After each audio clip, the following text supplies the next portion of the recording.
साथियों, आज राष्ट्रीय परिवर्तन मोर्चा,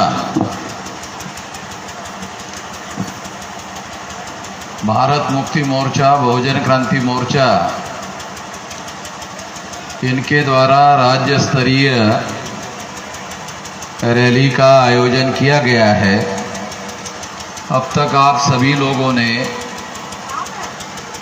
अलग अलग वक्ताओं की बातों को सुना। बहुत सारी बातें आप लोगों के सामने आ चुकी है।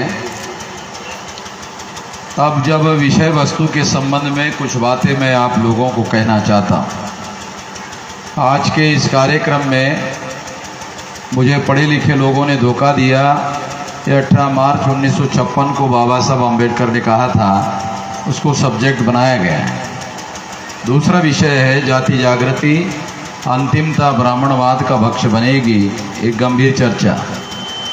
तीसरा विषय है मैं बहुत मुश्किल से इस आंदोलन का कारवां इस स्थिति तक लाया हूँ। यदि मेरे समाज के लोग इस कारवां को आगे नहीं ले जा सके तो पीछे में मत जाने देना, बाबा साहब अम्बेडकर। इसके अलावा इस देश में जानवरों की गिनती होती है, मगर ओबीसी की जाति आधारित गिनती ना करना एक गंभीर चर्चा। ऐसे बहुत सारे विषय आज चर्चा करने के लिए रखे गए हैं। साथियों, आज के इस रैली में मुझे पढ़े लिखे लोगों ने धोखा दिया। ये जो बड़ा विषय रखा गया है, इस संबंध में कुछ बातें मैं आप लोगों को रखना चाहता हूँ।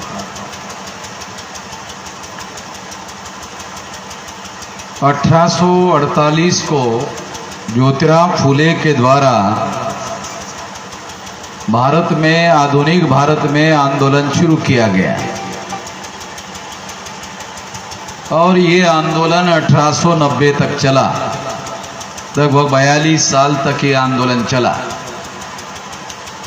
उसके बाद छत्रपति शाहू महाराज के द्वारा ये आंदोलन आगे बढ़ाया गया और ये 1922 तक चलता रहा। इसी बीच 1916 से लेकर 1956 तक, यानी 40 साल तक बाबा साहब अम्बेडकर के द्वारा इस आंदोलन को चलाया गया। तो इस आंदोलन के संबंध में बहुत सारे लोगों को बाबा साहब अम्बेडकर का नाम मालूम है, मगर उनके आंदोलन के बारे में कोई ज़्यादा सही तरीके की जानकारी नहीं है। तो कुछ जानकारी इस मौके पर मैं आप लोगों को देना चाहता हूँ। आप में से कुछ लोगों को याद होगा कि 1919 को अंग्रेज़ों के द्वारा फर्स्ट इंडिया एक्ट बनाया गया और फर्स्ट इंडिया एक्ट में 1918 में जब बाबा साहब अम्बेडकर की उम्र 27 साल की थी, तब उन्होंने एक रिटन मेमोरेंडम दिया, लिखित मेमोरेंडम दिया था। और इस मेमोरेंडम में हमारे लोगों को उन्होंने मांग किया था, अंग्रेज़ों को, कि हमारे लोगों को नॉमिनेटेड रिप्रेजेंटेशन नहीं चाहिए, हमारे लोगों को रियल रिप्रेजेंटेशन चाहिए।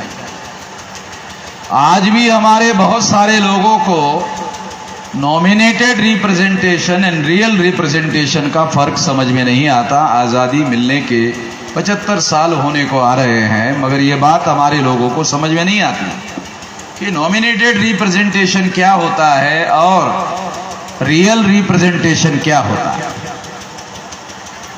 तो इसलिए ये जानना और ये समझना हम लोगों को ज़रूरी है, इसलिए ये इतिहास थोड़ा आप लोगों को बता रहा हूँ। जब ये लड़ाई 1916 से लेकर बाबा साहब अम्बेडकर आगे बढ़ा रहे थे, तो 1924 को उन्होंने बहिष्कृत हितकारिणी सभा नाम का, डिप्रेस क्लास इंस्टीट्यूट नाम का एक संगठन बनाया 1924 को, जब वो 33 साल की उम्र के थे। और उस संगठन के द्वारा उन्होंने 1927 को चौधार तालाब का सत्याग्रह शुरू किया ये सत्याग्रह शुरू करने के पीछे एक बड़ा कारण ये था कि बॉम्बे काउंसिल में ये कानून पास किया गया था कि अछूतों को सार्वजनिक स्तर पर जो भी सार्वजनिक जगह हैं उस पर पानी लेने का, ग्रहण करने का, पानी पीने का अधिकार होगा। मगर अछूतों के अंदर इतना साहस नहीं था कि वो ऐसा कर सके। इसलिए बाबा साहब आम्बेडकर ने पहल करके 1927 को खुद ही अपने नेतृत्व में चौधार तालाब पर पानी प्राशन करने का, पीने का आंदोलन शुरू किया और इसमें लगभग 50,000 लोग उपस्थित थे। उस समय इतनी बड़ी संख्या में लोगों का उपस्थित होना बहुत बड़ी बात मानी जाती थी। तो ब्राह्मणों ने इसके विरोध में हाई कोर्ट में एक केस दायर किया कि ये पब्लिक प्लेस नहीं है, ये प्राइवेट प्लेस है, इसलिए ये कानून चौधार तालाब पर लागू नहीं होता। तो उस समय के अंग्रेज गवर्नमेंट ने हाई कोर्ट का जब तक फैसला नहीं आता कि ये पब्लिक प्लेस है या प्राइवेट प्लेस है, तब तक इस आंदोलन को आपको नहीं करना चाहिए, उसको स्थगित किया गया। साथियों, उसके बाद इस आंदोलन को, क्योंकि ये बहुत महत्वपूर्ण बातें हैं और हमारे लोगों के इतिहास से संबंधित बातें हैं, इसलिए इस बात को जानना बहुत जरूरी है। 27 के बाद 1930 को नासिक में कालाराम मंदिर का सत्याग्रह बाबा साहब आम्बेडकर के नेतृत्व में किया गया। सारे देश भर में राम जो है वो गोरा है, मगर नासिक में जाते जाते काला कैसे हो गया अभी पता नहीं है, अभी तक नहीं पता चला ये काला कैसे हो गया। मंदिर का नाम है कालाराम मंदिर। अब राम जब सारे देश भर में गोरा है तो नासिक में जाते जाते काला कैसा होगा ये अभी तक पता नहीं चला। मगर वहां बड़ी मान्यता होने की वजह से बाबा साहब आम्बेडकर ने यह आंदोलन शुरू किया और उस आंदोलन के दौरान उन्होंने एक बयान दिया था, वो बहुत बयान महत्वपूर्ण है। उसमें उन्होंने कहा था कि हम हिंदू है, जो अछूत लोग हैं वो हिंदू है, दूसरे हिंदुओं को जिस तरह से कालाराम मंदिर में जाकर दर्शन करने का अधिकार है, क्योंकि हम भी हिंदू हैं इसलिए हमें भी कालाराम मंदिर में जाकर दर्शन करने का अधिकार होना चाहिए।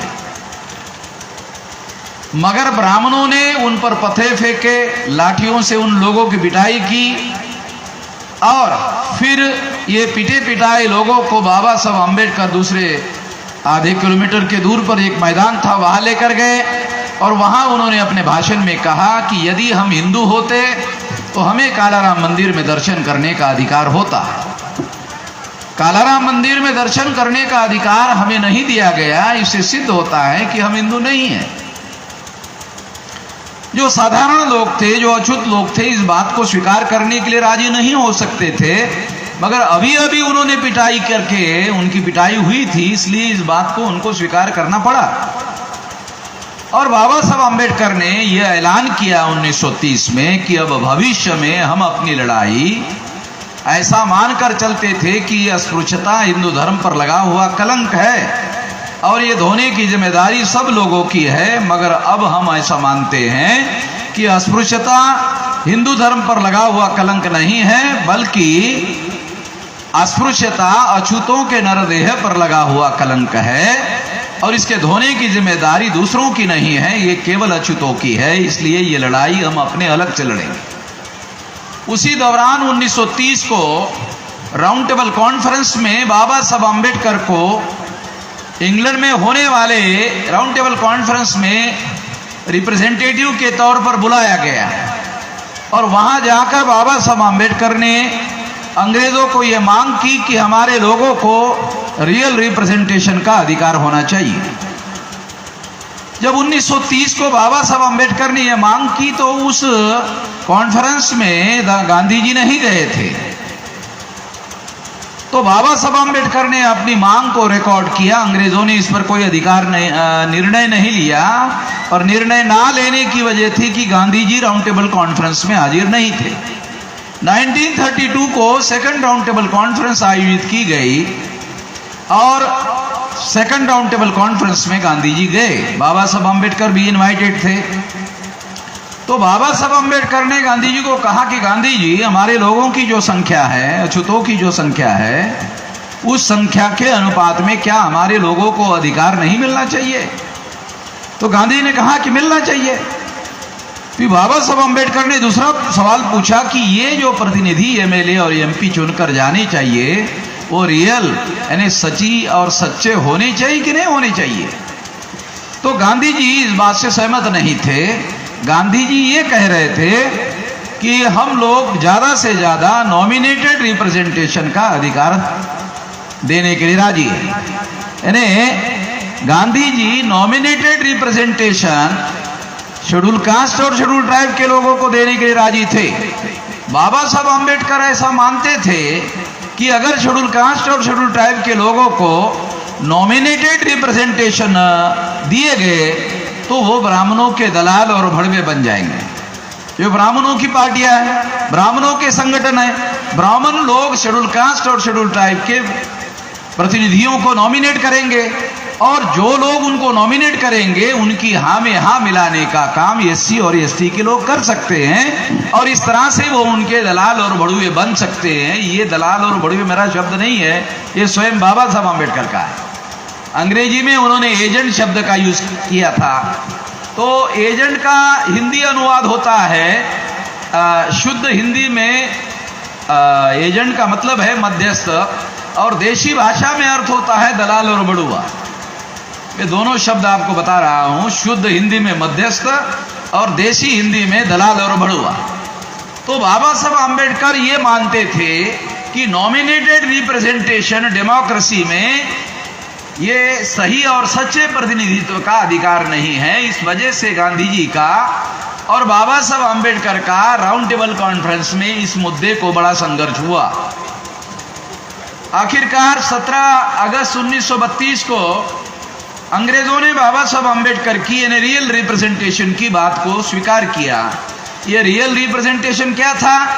ये रियल रिप्रेजेंटेशन था कि अछूतों को अपने प्रतिनिधि चुनने का अधिकार होगा, यानी अछूतों के ही कैंडिडेट होंगे, अछूतों का ही वोटर होंगे और उनको अपना प्रतिनिधि सेपरेटली चुनने का अधिकार होगा।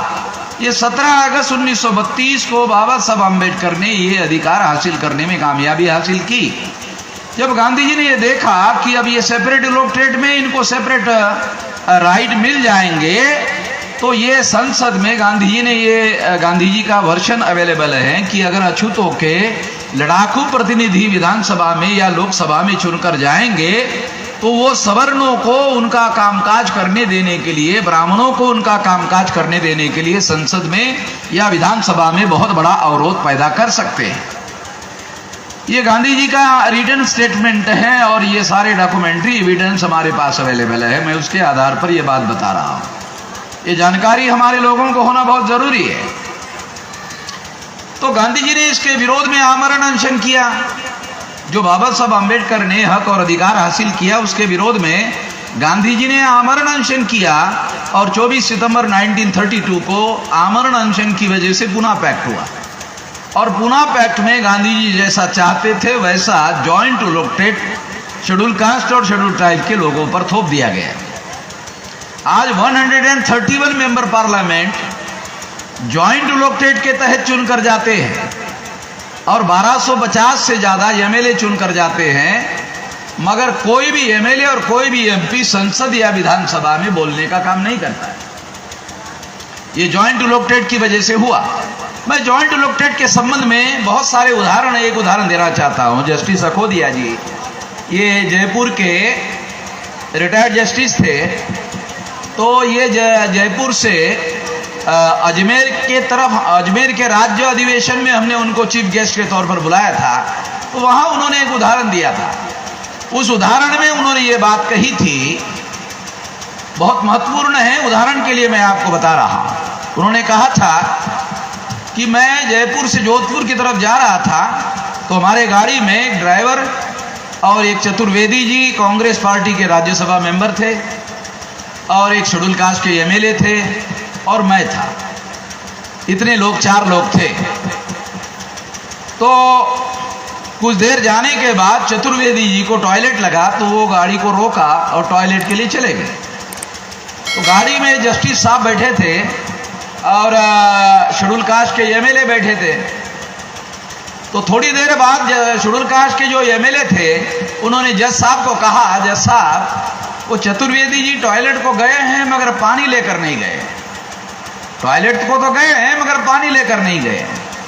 तो जज साहब ने एमएलए को कहा, चतुर्वेदी जी है, वो पंडित जी है, वो अपना पिछवाड़ा धोना चाहते हैं, नहीं धोना चाहते हैं, आप काहे को चिंता कर रहे हो? वो उनका पिछवाड़ा है, वो धोना चाहते धो ले, ना धोना चाहते ना धो ले, वो पंडित जी का मामला है। ये कोई विधानसभा का मामला तो है नहीं जो आप इसके लिए चिंता कर रहे हो। तो एमएलए साहब चुप हो गए। 2-3 मिनट के बाद दोबारा कहा, जज साहब पानी लेकर जाना जरूरी है। तो जज साहब उसके ऊपर गुस्सा हो गए और उन्होंने उनको कहा कि देखो, अगर आप मुझे पूछ करके पानी लेके जाना चाहता हूं तो मैं आपको चेतावनी देता हूं कि मुझे पूछ कर पानी मत लेके जाना। तुमको लेके जाना है तो लेके जाओ, मगर मेरे को पूछ कर मत लेके जाना है, मुझे इसमें शामिल मत करना। तुमको लेके जाना है लेके जाओ। तो बोतल थी पानी की, वो उठाकर लेके गए। तो मैं वहां स्टेज पर था, तो मैंने जज साहब को भी कहा, जज साहब वो एमएलए साहब जो शेड्यूल कास्ट के थे, वो पानी की बोतल ही लेकर गए या चतुर्वेदी जी का पिछवाड़ा भी धोया?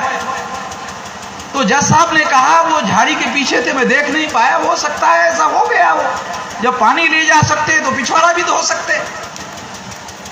तो जज साहब ने जो अनुभव अजमेर के हमारे बामसेव के स्टेट कॉन्फ्रेंस में ये बात कही, मैं आप लोगों को इसलिए बता रहा हूं कि बाबा साहब आंबेडकर जॉइंट इलेक्टोरेट जो सिस्टम है उसके विरोधी क्यों थे? क्योंकि बाबा साहब आंबेडकर कहते थे किससे दलाल और भड़वे पैदा होंगे। बाबा साहब आंबेडकर ने भी नहीं सोचा कि ब्राह्मणों का पिछवाड़ा धोने वाला एमएलए बन जाएगा। ये बाबा साहब भी कल्पना नहीं कर सके, मगर इतना नीचे तक गिरने वाले लोग जो है वो इसमें चुनकर जाने लगे। साथियों, ये जॉइंट इलेक्टोरेट का नतीजा है। मैं आपको एक बहुत बड़ी खबर, बहुत बड़ी जानकारी देना चाहता हूं। 1950 को 26 जनवरी 1950 को संविधान लागू हुआ। लागू होने के बाद 1952 को भारत का संविधान लागू होने के बाद 52 को प्रथम लोकसभा का चुनाव हुआ और प्रथम लोकसभा के अंदर शेड्यूल कास्ट और शेड्यूल ट्राइब के लोगों को 22.5% पॉलिटिकल रिजर्वेशन था और वो लोग उसमें चुनकर जाते थे। तो 52 से लेकर अब तक जितनी भी केंद्र सरकार बनी, केंद्र सरकार जितनी भी बनी, शेड्यूल कास्ट और शेड्यूल ट्राइब के समर्थन के बगैर सेंट्रल की कोई भी सरकार नहीं बनी। अभी 131 मेंबर पार्लियामेंट है। नरेंद्र मोदी के बीजेपी के 303 एमपी है। उस 303 में 76 एमपी एससी और एसटी के।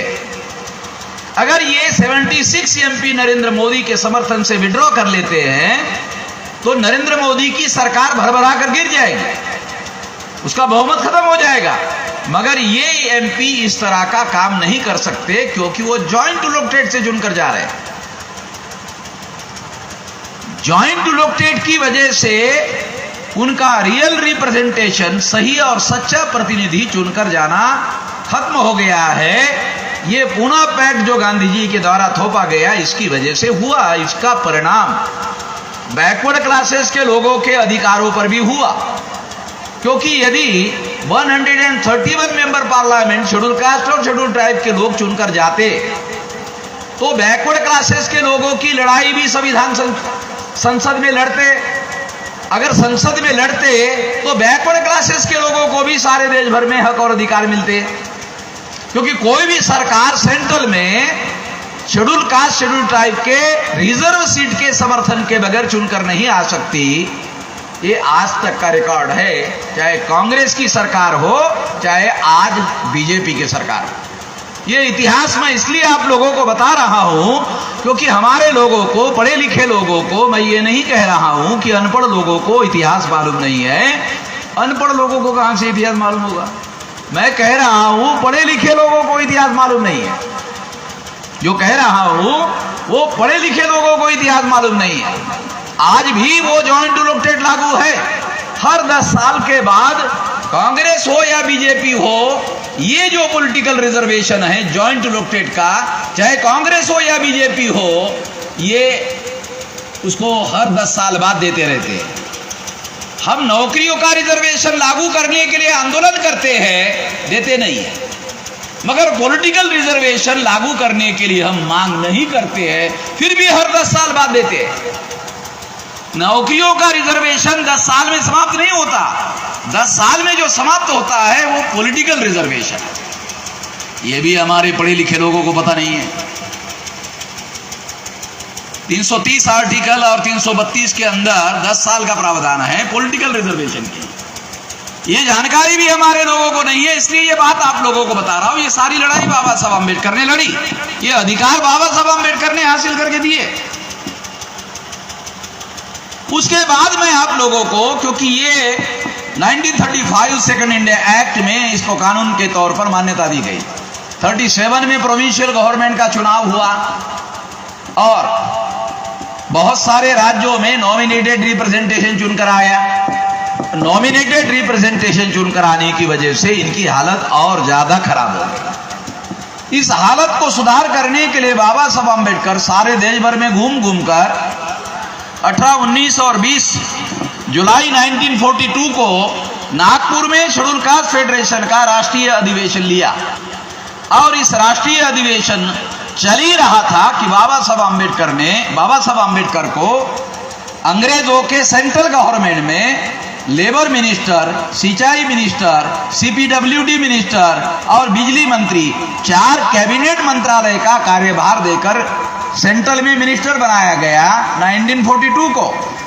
और 9 अगस्त 1943 को बाबा साहब अम्बेडकर ने अंग्रेजों के मंत्रिमंडल में रहते हुए 8.33% रिजर्वेशन का एग्जीक्यूटिव ऑर्डर निकाला 9 अगस्त 1943 को, जब वो मंत्री थे। क्योंकि आजकल के जो मंत्री है वो हमारे लोगों को कोई अधिकार देने के लिए मंत्री नहीं, मंत्री ने कोई देते हैं, बल्कि बाबा साहब अम्बेडकर जब अंग्रेजों के मंत्रिमंडल में मंत्री थे तो 43 में 9 अगस्त 1943 को 8.33 शेड्यूल कास्ट के लोगों को नौकरियों में, एजुकेशन में, प्रोफेशनल एजुकेशन में रिजर्वेशन घोषित किया।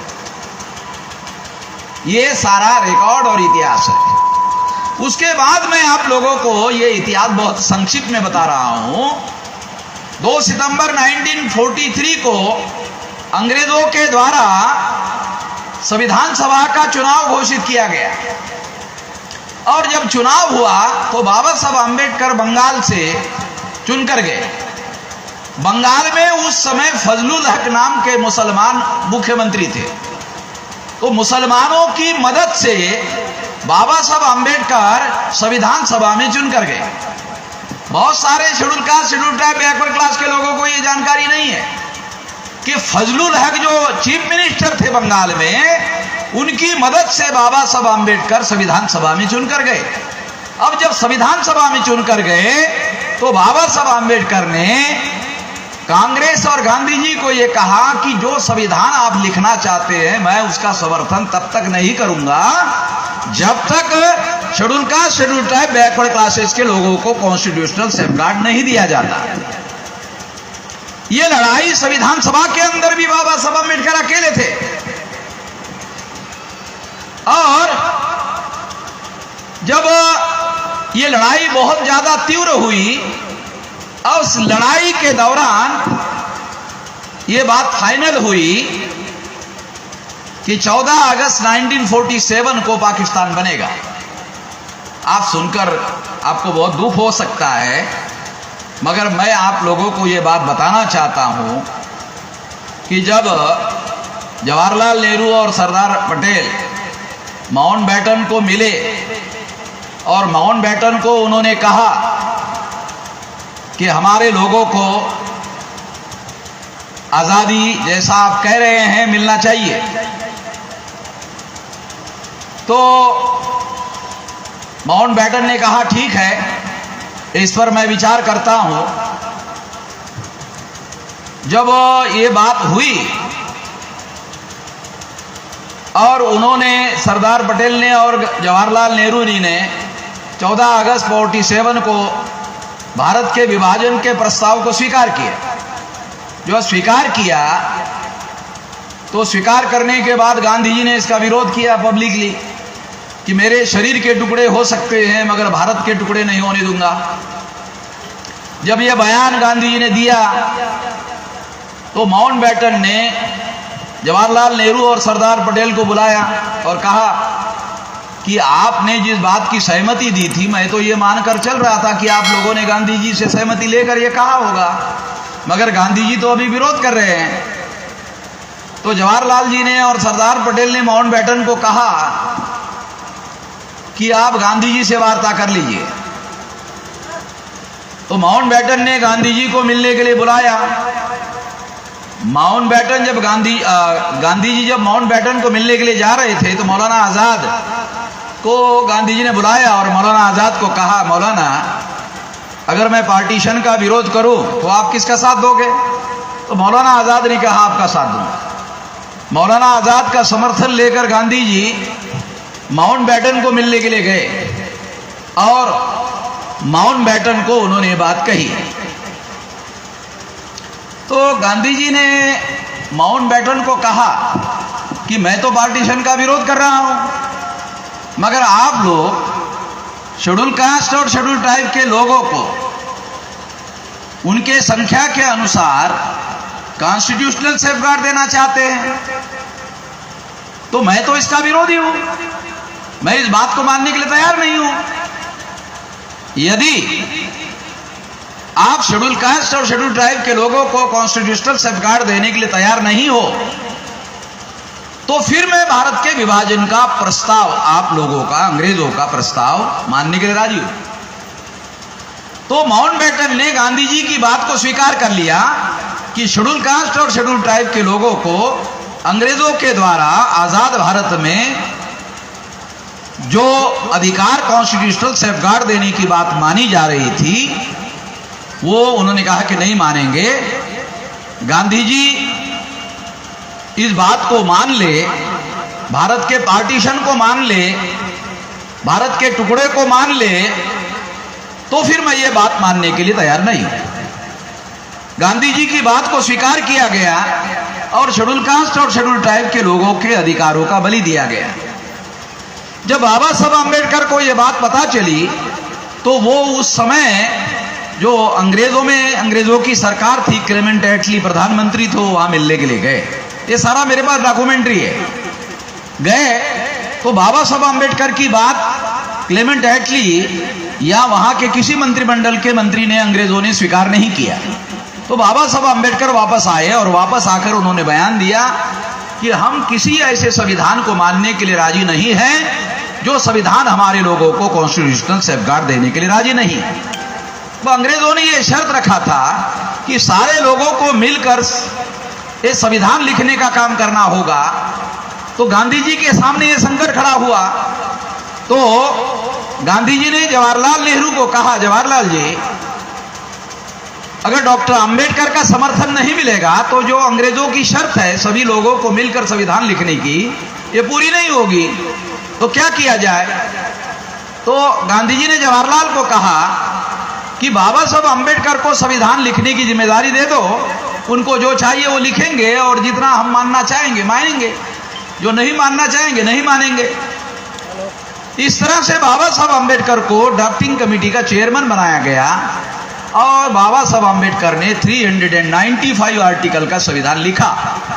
इस संविधान में schedule caste, schedule tribe, OBC और माइनॉरिटी के लिए 63 आर्टिकल लिखा। 395 में से 63 article SC, ST, OBC, minority के लिए लिखे।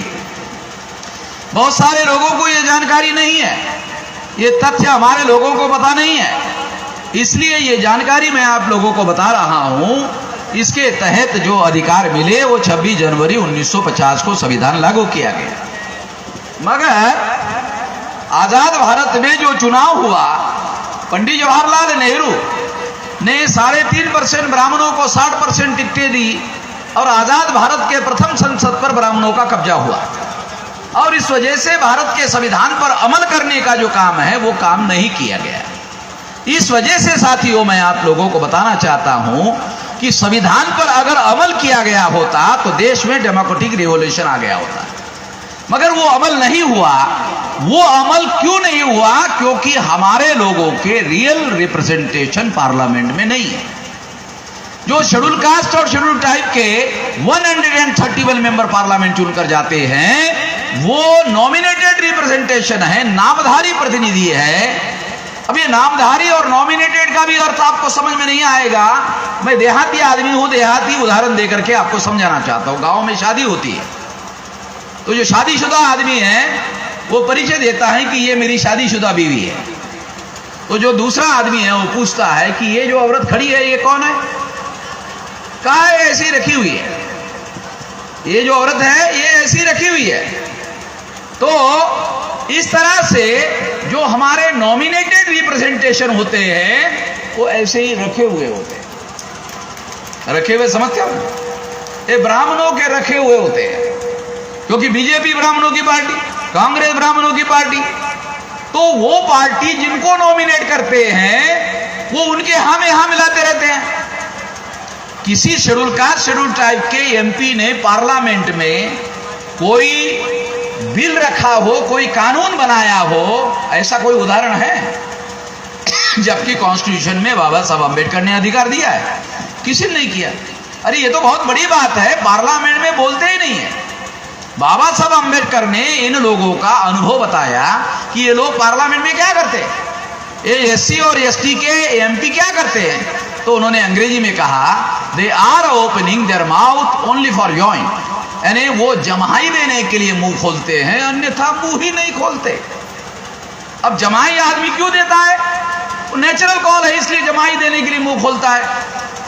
अन्यथा बोलने के लिए किसी एमएलए एमपी को पार्लियामेंट में हमारे लोगों को बोलने नहीं दिया जाता। जब बोलने का ही अधिकार नहीं है तो मैं आपको यह बताना चाहता हूं कि हमारे इलेक्टेड रिप्रेजेंटेटिव को बोलने के अधिकार से वंचित कर दिया गया। इसका मतलब है हमारे चुने हुए प्रतिनिधियों को इन लोगों ने अपनी व्यवस्था में गुलाम बनाकर रखा। अगर उन्होंने हमारे चुने हुए प्रतिनिधियों को अपनी व्यवस्था में गुलाम बनाकर रखा, आजाद भारत में एमएलए एमपी को गुलाम बनाकर रखा, तो हमारे जो आम लोग हैं उनकी कोई औकात है? जब उन्होंने हमारे एमएलए को गुलाम बना के रखा, हमारे एमपी को गुलाम बना के रखा, तो हमारे आम आदमी की कोई औकात है? इस वजह से हम लोगों ने हमारा इंडिपेंडेंट आंदोलन सारे देश भर में खड़ा किया। बाबा साहब अंबेडकर ने जो आंदोलन चलाया, इस आंदोलन के वजह से जो हक और अधिकार हमारे लोगों को मिले, उससे पढ़ा लिखा वर्ग पैदा हो गया, विद्यार्थी पैदा हो गए, नौकरीदार पैदा हो गए, आईएएस हो गए, आईपीएस हो गए, अधिकारी हो गए, पदाधिकारी हो गए, एमएलए हो गए, एमपी हो गए। ये सारा का सारा तो बाबा साहब अंबेडकर का लड़ाई से हासिल किया हुआ अधिकार है। तो बाबा साहब अंबेडकर ये कहते हैं कि ये जो पढ़ा लिखा वर्ग पैदा हुआ है, अगर मैं इनसे उम्मीद करता हूं कि ये मेरा आंदोलन आगे बढ़ाने का काम करे, गलत क्या है? सही है, क्योंकि उन्होंने उनके आंदोलन के द्वारा पढ़ा लिखा पैदा हो गया वर्ग। अगर ये पढ़ा लिखा वर्ग पैदा हो गया तो वो बाबा साहब अंबेडकर का जो बचा हुआ आंदोलन है वो आगे बढ़ाने का काम करे। ये अगर बाबा साहब अंबेडकर करते हैं तो कोई गलत बात नहीं है, मगर इस उम्मीदों पर वो कहते हैं पानी फिर दिया गया है और ये लोग पढ़े लिखे लोग मुझे धोखाधड़ी करने के अलावा कुछ नहीं कर रहे हैं। मैं आपको ये बात बताना चाहता हूं कि इससे हम लोगों को आगे बढ़ने की जरूरत है, इससे सीख लेने की जरूरत है। इससे सीख लेने के लिए काशीराम जी ने इन पढ़े लिखे लोगों का संगठन बनाया, ये बाम से पढ़े लिखे लोगों का संगठन है। और आज बामसेब जो है, एक काशीराम जी ने जब बहुजन समाज पार्टी बनाई थी 2000 के दौरान, तो मैं आपको बताना चाहता हूं कि जो बामसेब आज के तारीख में कार्यरत है, उस समय 13 स्टेट में 140 जिलों में था। आज बामसेब संगठन 31 राज्यों में 567 जिलों में 4000 से ज्यादा तहसीलों में 22,000 से ज्यादा ब्लॉक में और 1.5 लाख से ज्यादा गांवों में फैला हुआ। इतना विशाल संगठन हो गया है, सारे देश भर में फैला हुआ है, कश्मीर से लेकर कन्याकुमारी तक, और इधर आसाम के गुवाहाटी से लेकर गुजरात के जामनगर तक। ये सारे जितने भी हमारे देश में जिले हैं भारत के नक्शे के अंदर, और उसको सटा हुआ जो भी विदेशी देश है, सारे विदेशी देशों को सटे हुए जिले जो है उसमें बामसेफ कार्यरत है। इतना विशाल संगठन सारे देश भर में बना हुआ। आप लोग सुनकर हैरान हो जाओगे कि साल में 25-30 करोड़ रुपया लोग निधि के तौर पर इकट्ठा करके देते हैं। आज आपने 2-2.5 लाख रुपया जो यहाँ दिया। मैं किसी भी कार्यक्रम में जाता हूँ 2-2.5 लाख रुपया, हर दिन मेरा कार्यक्रम है, डेली मेरा कार्यक्रम है, एक दिन का नहीं है, डेली कार्यक्रम है। आज ही मैं दूसरे प्रदेश से यहाँ आया हूँ और कल 27 तारीख को मैं राजकोट गुजरात में था। बहुत दूर है गुजरात, वो भी गुजरात में भी राजकोट बहुत दूर है। वहाँ से अहमदाबाद आया, अहमदाबाद से फिर ये फ्लाइट लेकर पटना आया, पहले दिल्ली आया, दिल्ली से फिर पटना आया। तो इस तरह से डेली कार्यक्रम हमारे चल रहे हैं। 2 लाख, 3 लाख, 5 लाख, 10 लाख, जितना बड़ा स्टेट है, जितनी बड़ी संगठन की शक्ति है, डेली मुझे लोग इस आंदोलन को आगे बढ़ाने के लिए देते हैं। इस सार्वजनिक रूप से बता रहा हूं मैं आप लोगों को, क्योंकि हमारा आंदोलन टाटा, बिरला, अंबानी के पैसे से तो नहीं चलाया जा सकता ना। टाटा से पैसे लेंगे और टाटा के ही विरोध में आंदोलन करेंगे तो कैसा होगा? बिरला के से पैसा लेंगे और बिरला के ही विरोध में आंदोलन करेंगे, कैसा होगा? अभी नया उद्योगपति पैदा हो रहा है, नरेंद्र मोदी पैदा कर रहा है, अडानी। ये जो अडानी है, ये आज से 20 साल पहले जामनगर में स्कूटर पर घूमता था। अभी ये 20-25 साल में ये भारत का पहले नंबर का उद्योगपति हो गया है नरेंद्र मोदी की मदद से। नरेंद्र मोदी इसका ही एरोप्लेन लेके घूमता है सारे देश भर में। नरेंद्र मोदी इसका ही पैसा सारे चुनाव में इस्तेमाल करता है, तो उसको ही मजबूत करने का काम करता है। ये तो पब्लिकली बोल रहा हूं मैं आप लोगों को। तो मैं आप लोगों को जो बताना चाहता हूं कि अगर हमें अपना आंदोलन आगे बढ़ाना है तो वो आंदोलन स्वाभिमानी होना चाहिए, स्वावलंबी होना चाहिए। और स्वाभिमानी और स्वावलंबी आंदोलन तभी हो सकता है जब आंदोलन के लिए 5 बड़े साधन चाहिए। बुद्धि चाहिए, पैसा चाहिए, हुनर चाहिए, समय चाहिए और श्रम चाहिए। 5 साधन चाहिए। रात दिन हमें अपने आंदोलन के लिए मेहनत करना होगा, कोई दूसरा आदमी तो मेहनत नहीं करेगा। तो ये 5 साधन चाहिए, तब जाकर के आंदोलन आगे बढ़ सकता है। और इसमें सबसे अहम साधन है बुद्धि। उसके बाद दूसरे नंबर का साधन है पैसा। अगर पैसा हम अपने आंदोलन के लिए अपने ही लोगों से निकालने का काम नहीं करते हैं तो फिर आंदोलन चलेगा कैसे? दूसरों के एक कहावत है, जो सहारा देता है वो इशारा करता है, और इशारा ना मानो तो सहारा देना बंद कर देता है। दोबारा बताता हूं क्योंकि समझने के लिए दिक्कत होगी। जो सहारा देता है वो इशारा करता है कि ऐसा करो। इशारा ना मानो तो सहारा बंद कर देता है। तो उनका, जिनका सहारा आप लेते हो, अगर उनका इशारा ना मानोगे तो फिर वो सहारा बंद कर देगा, तो आपका आंदोलन खत्म हो जाएगा। इसलिए हमने निर्णय किया कि हम अपने लोगों का, जिनका आंदोलन चलाएंगे उनका ही सहारा लेंगे, जिनका आंदोलन चलाएंगे उनका सहारा लेंगे और उनके इशारे पर ही अपना आंदोलन चलाएंगे, किसी और के इशारे पर अपना आंदोलन नहीं चलाएंगे। मैं 18 साल 4 महीने का था तब से ये आंदोलन में हूं। अभी आप गिनती करो, मेरी 65 साल की उम्र हो गई है। इतने साल से लगातार लगा हुआ हूं, इसलिए इतना बड़ा विशाल आंदोलन खड़ा हो गया है। ये कितना बड़ा आंदोलन खड़ा हो गया है तो ये समझने के लिए आपको सबूत देता हूं। 5 मार्च 2019 को हमने आरएसएस के द्वारा जब 13 पॉइंट रोस्टर लागू करने का काम हो रहा था तो हमने 200 पॉइंट रोस्टर के लिए आंदोलन चलाया और भारत बंद किया। भारत बंद किया 5 मार्च 2019 को।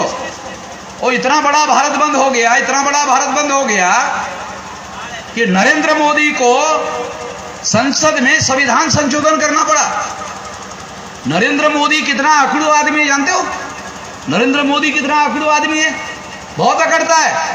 किसानों के 3 कानून रद्द कर दिया मगर किसानों से बात नहीं किया, इतना अकड़ू आदमी है, बहुत अकड़ता है। मैं देहाती आदमी हूं, देहात में कहा जाता है मरा हुआ आदमी बहुत अकड़ता है, मरा हुआ आदमी बहुत अकड़ता है। तो देहात में लोग बोलते अरे थोड़ा घी लगाओ भाई, नहीं तो उठा कर लेके जाएंगे तो कहीं खड़ा ना हो जाए ऐसे।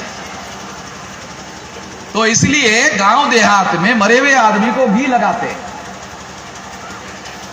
तो इस तरह से नरेंद्र मोदी बहुत अकड़ू आदमी हैं। हमने उसको ऐसा सीधा किया और संसद में संविधान संशोधन 200 पॉइंट रोस्टर का लागू करवाया, का संविधान संशोधन करवा के नरेंद्र मोदी से करवाया।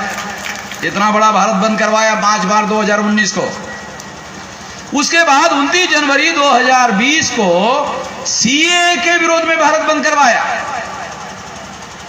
ये सीए क्या है ये समझाने के लिए मैं थोड़ा आसाम में छोटे लेवल पर सीए लागू किया गया, तो मैं आपको उदाहरण देकर बताना चाहता हूं कि आसाम में 19,48,000 लोगों को सीए लागू किया गया और उनको नागरिकता के अधिकार से निकालने की प्रक्रिया शुरू हुई। तो उसमें 19,48,000 लोग थे, उसमें 5 लाख मुसलमान थे, बाकी कौन थे? SC ST OBC के लोग थे 14,48,000। आरएसएस के लोगों ने, बीजेपी के लोगों ने, विश्व हिंदू परिषद के लोगों ने SC ST OBC को 14,48,000 लोगों को निकाल दिया।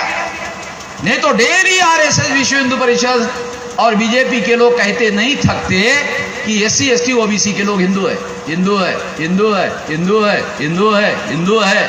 जब 14,48,000 को निकाल दिया तब हिंदू नहीं थे, तब हिंदू नहीं थे। तो ब्राह्मणों को हम लोग SC ST OBC के लोग कब चाहिए? जब भाजपा को वोट देना है तो हम हिंदू हैं, भाजपा को चंदा देना है तो हम हिंदू हैं, भाजपा के लोगों को, आरएसएस के लोगों को मुसलमानों के विरोध में फसाद करना है। तो ये ब्राह्मणों के बस की बात नहीं कि वो मुसलमानों का घर जलाए। ये ताकत तो हमारे SC ST OBC के लोगों में ही है कि वो जा करके मुसलमानों का घर जलाए। किसी ब्राह्मण की औकात नहीं कि वो मुसलमान का घर जलाए।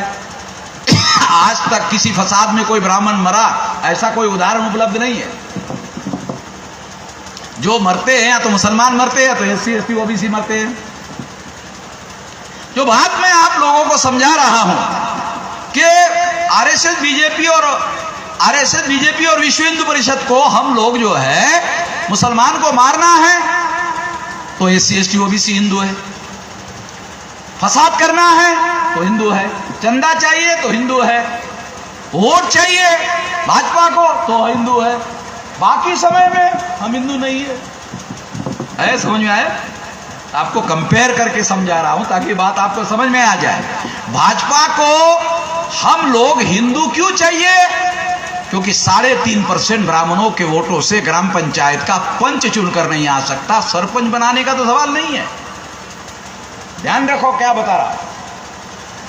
भाजपा के लोगों को यह मालूम है 3.5% ब्राह्मणों की मदद से ग्राम पंचायत का पंच चुनवा कर नहीं लाया जा सकता, सरपंच बनाने का तो सवाल नहीं है। जो लोग गांव का सरपंच नहीं बना सकते वो देश का पंचायत का प्रधानमंत्री बना रहे हैं। ये SC ST OBC को छुट्टे ही हिंदू बना करके बनवा रहे। ये बात हम लोगों को समझने की जरूरत है। तो हिंदू बनाने का तरीका क्या है भाजपा के पास? क्या वो प्रचार करके हिंदू बनाते हैं? क्या वो समझा के हिंदू बनाते हैं? क्या ब्राह्मण धर्म के अंदर कोई ऐसा सिद्धांत है समानता का, न्याय का, स्वतंत्रता का, भाईचारे का कोई सिद्धांत है जिसका प्रचार करके वो हम लोगों को हिंदू बनाते हैं? नहीं। कैसा बनाते हैं? बनाने का तरीका मुसलमान तुम्हारा दुश्मन है, मुसलमान तुम्हारा दुश्मन है, मुसलमान तुम्हारा दुश्मन है, मुसलमान तुम्हारा दुश्मन है, मुसलमान तुम्हारा दुश्मन है, मुसलमान तुम्हारा दुश्मन है। मुसलमानों ने वर्ण व्यवस्था नहीं बनाई, मुसलमानों ने जाति व्यवस्था नहीं बनाई, मुसलमानों ने अस्पृश्यता नहीं बनाई, मुसलमानों ने आदिवासियों का सेग्रीगेशन नहीं किया, मुसलमानों ने शूद्रत्व OBC पर नहीं थोपा, महिलाओं को दास नहीं बनाया। ये सारा काम मुसलमानों ने नहीं किया, ये सारा का सारा काम ब्राह्मणों ने किया। अगर कोई दुश्मन है तो ब्राह्मण है, दुश्मन मुसलमान है नहीं, क्योंकि मुसलमानों ने ये सब बनाया नहीं।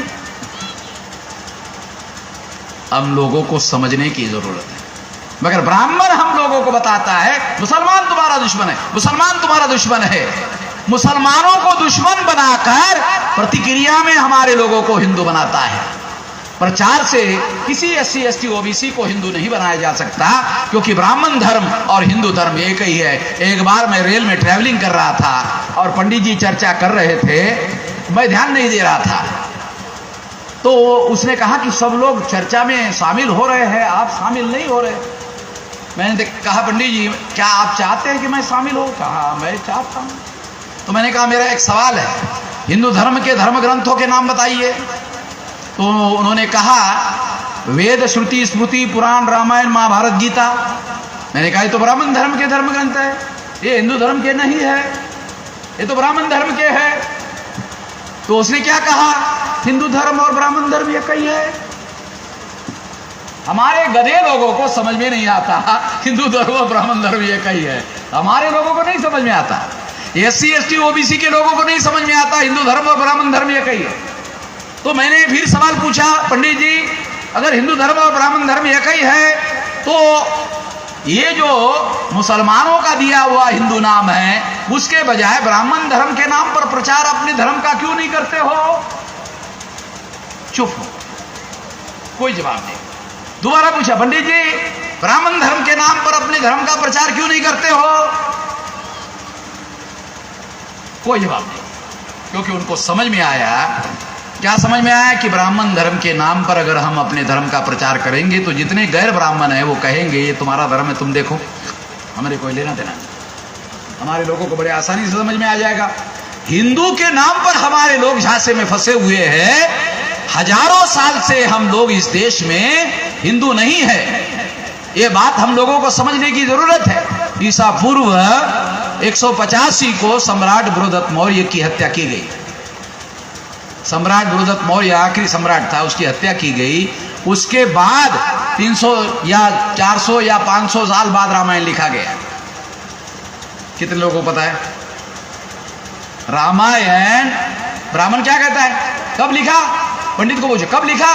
प्राचीन प्राचीन प्राचीन। अरे कितना प्राचीन भाई, प्राचीन लिखा ना, तो कितना लिखा प्राचीन, बता दो नहीं है तारीख आपको बता रहा हूं। ईसा पूर्व 185 को सम्राट बृहदत्त मौर्य की हत्या करने के 300-500 साल बाद रामायण लिखा गया। और रामायण के लिए दशरथ जातक जो बुद्ध के प्रवचन में उदाहरण है, दशरथ जातक, उस दशरथ जातक के कथा की चोरी करके रामायण लिखा। ये ऐलानिया बोल रहा हूं। ये बिहार में कोई ब्राह्मण पंडित होगा, उनको बोलो कि वामन मेश्राम ऐसा कहता है कि दशरथ जातक की कथा का मूल सोर्स चुराकर रामायण लिखा गया, ऐसा वामन मेश्राम का कहना है। आपके अंदर औकात है तो गलत साबित करो। द्विवेदी नाम के ब्राह्मण ने सोशल मीडिया में लिखा कि यदि दशरथ जातक की कथा चोरी करके हमने रामायण लिखा तो फिर राम को क्यों नहीं मानते हो? द्विवेदी नाम के ब्राह्मण ने हमको लिखा कि क्यों नहीं मानते हो? हमने कहा जब ओरिजिनल हमारे पास है तो डुप्लीकेट को क्यों माने? जब हमारे पास दशरथ जातक है, ओरिजिनल है, तो तुम्हारा डुप्लीकेट क्यों माने? समझ रहे? तो हम लोगों को यह बात समझना जरूरी है। दूसरा, महाभारत बड़ा ग्रंथ है, रामायण से 31 जातक कथाओं की चोरी करके महाभारत लिखा गया। 31 जातक कथा हमारे पास सबूत है। आप लोगों को मालूम है ना, मैं बगैर सबूत के कोई बात नहीं करता। और ब्राह्मणों को भी मालूम है, वामन मेश्राम बोलने के पहले सबूत इकट्ठा करता है, उसके बाद में बोलता है। तो मेरे साथ किसी ब्राह्मण ने आज तक पंगा लिया है? कोई उदाहरण है? मेरे से नहीं पंगा लेता। क्यों? उनको मालूम वामन मेश्राम, हाँ फिर सबूत होगा तभी बोल रहा है, बगैर सबूत के कोई बोल नहीं रहा है। मेरे पास कैम्ब्रिज यूनिवर्सिटी, ऑक्सफोर्ड यूनिवर्सिटी के पंडित लोगों के सबूत है, और ब्राह्मणों को भी मालूम है। तो इसलिए मैं आप लोगों को बताना चाहता हूं कि हम लोगों को यह समझना जरूरी है कि ये जो हिंदू का चक्कर है, ये ब्राह्मणवाद के जाल में फंसाने का मामला है। जो हिंदू बनेगा वो ब्राह्मणों का गुलाम बन जाएगा, क्योंकि आपको वर्ण व्यवस्था मानना पड़ेगा, आपको जाति व्यवस्था मानना पड़ेगा, आपको अस्पृश्यता मानना पड़ेगा, शूद्रत्व पिछड़े वर्ग को थोपने की सिद्धांत मानना पड़ेगा, आदिवासियों का सेग्रीगेशन मानना पड़ेगा, महिला की दास्ता मानना पड़ेगा, वो सारी के सारे उनका वर्चस्व मानना पड़ेगा। तो ऐसा काम हम क्यों करें जिससे हम गुलाम बन जाएं? इसलिए साथियों मैं आप लोगों को ये कहना चाहता हूं कि हमें ये लड़ाई लड़नी होगी। ये लड़ाई आप जीतना चाहते हो, जीतने का दुनिया वालों ने एक सबक पैदा किया, वो सबक भी आपको बताता हूं। वो सबक क्या है? संगठित शक्ति के बगैर दुनिया में कोई बड़ा परिवर्तन संभव नहीं। मैं अपने उम्र के 18 साल 4 महीने के समय से लगा हुआ हूं, इतने साल से लगा हुआ हूं। आपको कैलकुलेट करके निकालो कितने साल से लगा हुआ हूं, तो इतना लंबा समय लगाने के बाद 31 राज्यों में, 567 जिलों में, 4000 से ज़्यादा तहसीलों में, 22,000 से ज़्यादा ब्लॉक में और 1.5 लाख से ज़्यादा गांवों में ये विशाल संगठन खड़ा किया है, इतना विशाल संगठन खड़ा किया है। और इस संगठन के बलबूते पर हम लोग भारत बंद कर रहे हैं। और इसी के आधार पर बता रहा हूं कि 29 जनवरी 2020 को सीएए के विरोध में हमने भारत बंद किया।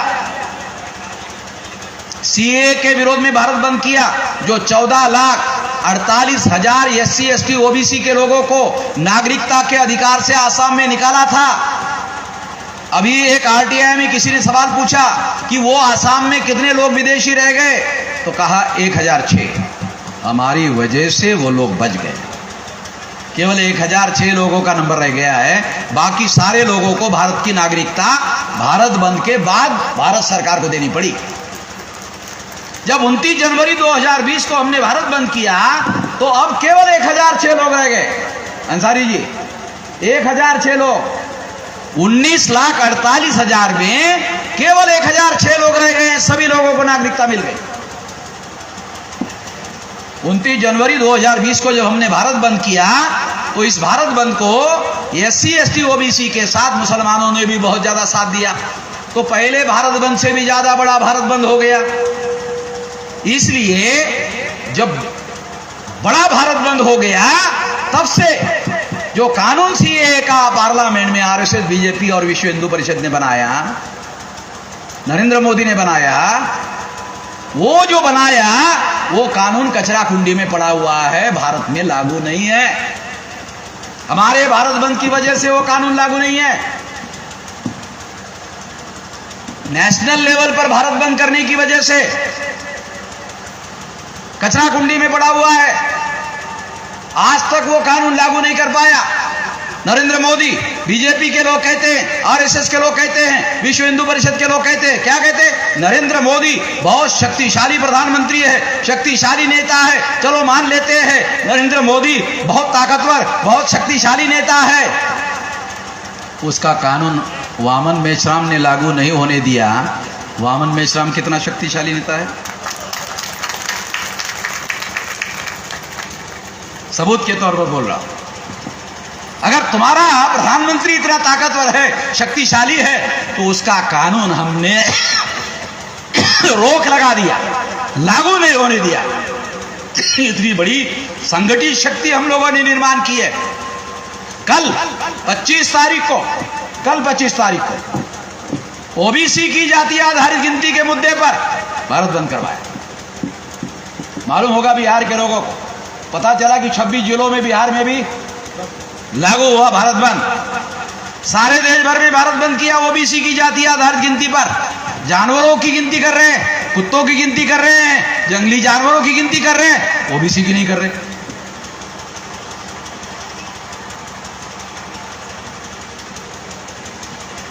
तो हमने निर्णय लिया, ओबीसी की जाति आधारित गिनती जब तक नहीं होगी, मैं 1 बार 2 बार 3 बार 4 बार भारत बंद करता रहूंगा। जब तक ओबीसी की जाति आधारित गिनती नहीं होती, भारत बंद होता रहेगा। क्यों? हमारे पास क्या काम धंधा है? बेरोजगार है, राष्ट्रीय स्तर के बेरोजगार है, साला काम धंधा क्या है? भारत बंद।